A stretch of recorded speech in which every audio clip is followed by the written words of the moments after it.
Long before electricity was a common feature in people's lives, a powerful beam of light from the Elbow Reef Lighthouse pierced the darkness of the ocean.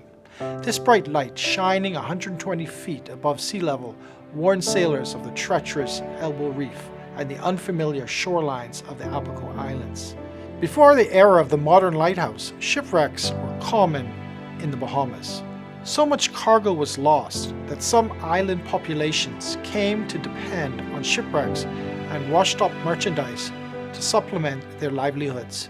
This practice was called wrecking.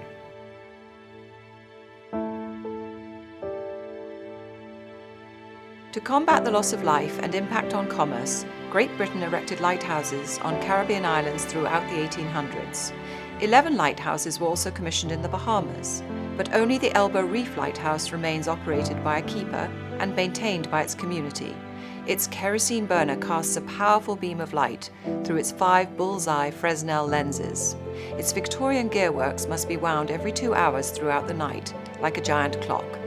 Its beams are visible for 17 miles offshore, guiding sailors in even the stormiest of seas. It is the last kerosene-burning, hand-operated lighthouse in the world.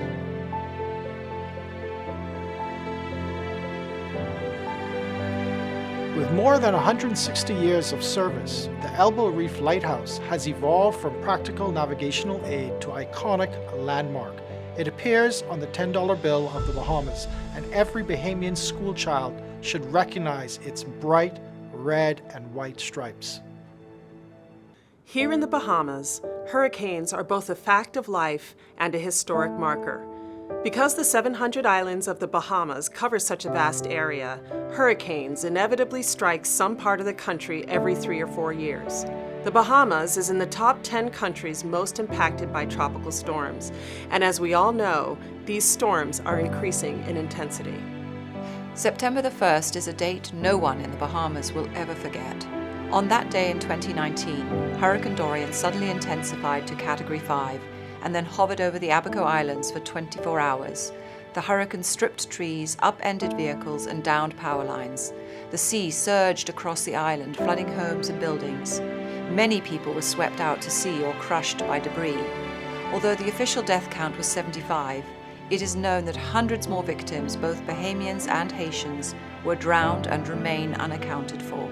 The 180-mile-per-hour winds of Hurricane Dorian lashed the Elbow Reef Lighthouse, sandblasting its paint and damaging its outbuildings.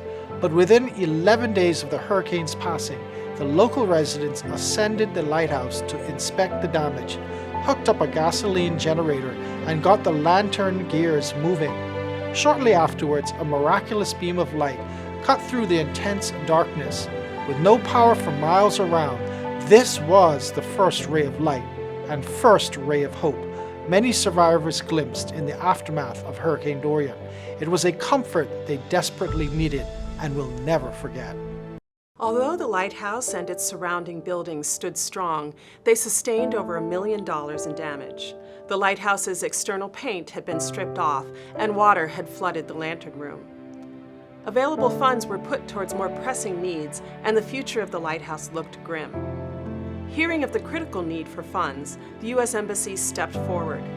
3 years later, the $472,000 grant from the Ambassador's Fund for Cultural Preservation accomplished this unprecedented restoration. Maintaining the lighthouse has not been easy, but all who work on it are committed to preserving this local legend. In doing so, they maintain a vital piece of cultural heritage.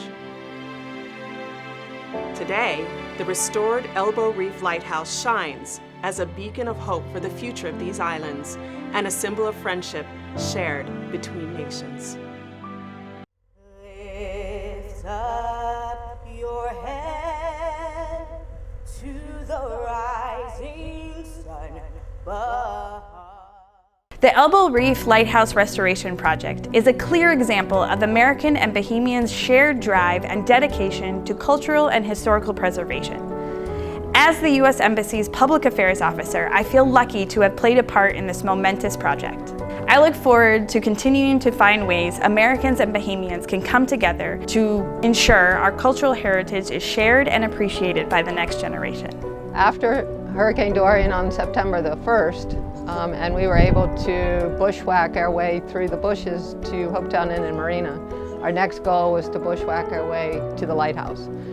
And that required us getting through Lighthouse Marina, which all the boats that were stored for the storm at Lighthouse Marina floated into one pile or got picked up and lifted by tornadoes.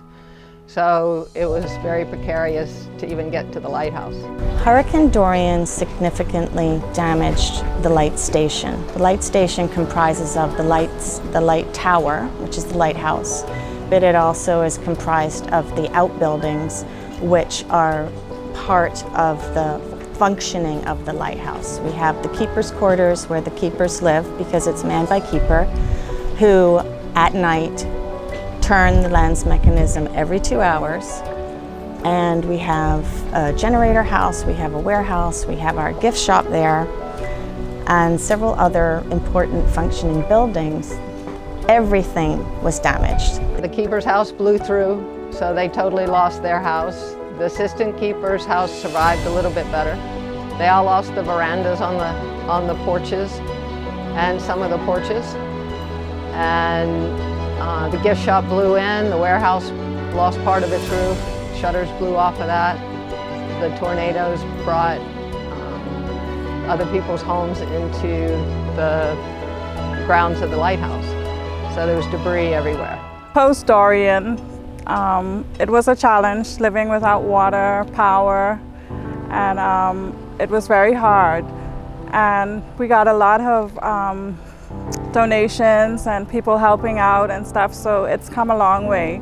And we still have a long way to go. Dorian was a monster, and the buildings sustained a lot of damage. We've had to rebuild both of the keepers' quarters and put new roofs on all 9 outbuildings. The lighthouse tower itself did pretty well, thank God, and that's because in 2017, the Elbow Reef Lighthouse Society, with the help of the community and generous donations, we replaced all the weather glass, which is the outer glass that protects the inner lens, and the light shines through that lens. Had we not replaced the weather glass, it would have shattered in onto the Fresnel lens and ruined it, and it's irreplaceable. So that's why nonprofits such as ours that work in tandem with the government are integral to protecting, restoring, preserving these national icons. And so this station is, the lighthouse is an aid to navigation as well as our beacon of hope and friend, and it's just integral to our community and our economy. Right away it was a source of inspiration after Dorian. I remember that night that everybody was like, oh wow, the light is back on, and it was like a glimmer of hope amongst all the devastation that the lighthouse was still standing, and it really continued to be a source of inspiration for all of us as we got through those first few very, very difficult months. I was on the mainland Marsh Harbor, and you wouldn't believe it that we got some news that the lighthouse had fallen. Yes, unbelievable. But after we were able to get out, it was great to find out that it was not so. The lighthouse did a lot better than the other homes around here. The lighthouse stood strong. When we first started the application process nearly a year and a half ago, neither the team at Elbow Reef Lighthouse nor I had ever submitted a grant proposal of this size, let alone succeeded in actually acquiring the funding. But all it took was one conversation with Heather, Annie, and DP, and I knew that we had to try. Following Hurricane Dorian and its devastation, it really was a question of what could we do to assist. And when this opportunity came up, this is something that we can do to assist in a lasting way. When you hear all the stories from the folks in Hopetown about how that was the first light that they saw after Dorian and how that really impacted them, the fact that the embassy could just do something like this to just help to keep that light going is really, it's really nice to see as a Bahamian that the embassy cares in preserving our culture. When I found out that the embassy granted us the money I was over the moon. I was very happy. What I'm looking forward to to get more people involved in it. The government, get it out there. It's the last one that's in the world that's still manually. Being a lighthouse keeper, you're responsible to keep the light going. For me, it's something new, whereby I set an alarm for every 2 hours. The crank, you have to crank every 2 hours. So it operates like a grandfather clock. I don't know what Abaco would be without the lighthouse. It's always been, it's been our symbol. It's like an ambassador for Abaco, and I don't know anybody in the world that would know Abaco and not say, oh, the lighthouse. It's a tremendous symbol of perseverance. We're truly grateful to the U.S. Embassy for this grant. These finances are going to be very instrumental in bringing the lighthouse back to its needed state and as a symbol of hope to the Abacos and the Bahamas. We look forward to a continued relationship with the U.S. Embassy for many more years. This donation of nearly $500,000 is the largest cultural donation from a U.S. entity to the Bahamas. Our history is very, very important too, and these funds will help us preserve that history. The lighthouse is coming back, and it's going to be fabulous, and we're all going to be thrilled to have it. I am very, very amazed and grateful that this is happening, that we had the grant, that this is going forward. This way, everyone knows up front, this is funding that was designated by the American Embassy through this grant for cultural preservation. This is what this money was meant to do. And also it shows the unity between us, that the American Embassy sees the value of our lighthouse, and I really, really love that. On behalf of the Bahamas, Bahamians everywhere, I thank the Charge of Affairs and the government and people of the United States for this visionary effort. We are extremely grateful for yet another generous expression of the close ties that bind our two nations. And I thank you for all that you do to support us. Lighthouse has been devastated by multiple hurricanes dating back as far as Floyd, doing damage in 2004. We had even more damage, but as you can see, we're well on our way with the restoration, and a lot of thanks to the government of the United States. The Elbow Reef Lighthouse Society, when they were forming, they wanted people to express what they were interested in. Some people wanted to do media, some people could do accounting.